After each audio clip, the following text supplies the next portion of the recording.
রথযাত্রার দিন কাছে, তাই রানী রাজাকে বললে, চলো রথ দেখতে যাই। রাজা বললে, আচ্ছা।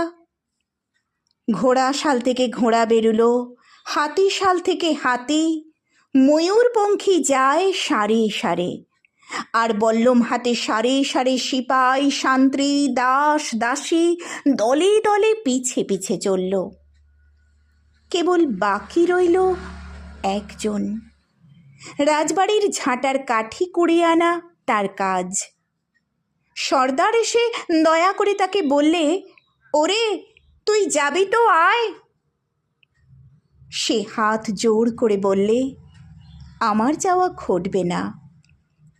রাজার কানে কথা উঠল, সবাই সঙ্গে যায়, কেবল সেই দুঃখীটা যায় না।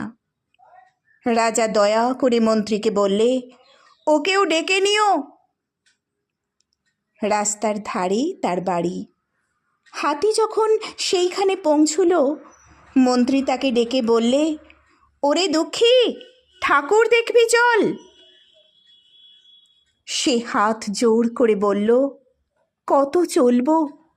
ঠাকুরের দুয়ার পর্যন্ত পৌঁছই এমন সাধ্য কি আমার আছে? মন্ত্রী বলে, ভয় কি রে তোর, রাজার সঙ্গে চলবি। সে বললে, সর্বনাশ, রাজার পথ কি আমার পথ? মন্ত্রী বললে, তবে তোর উপায়? তোর ভাগ্যে কি রথযাত্রা দেখা ঘটবে না? সে বললে, ঘটবে বই কি, ঠাকুর তো রথে করেই আমার দুয়ারে আসেন।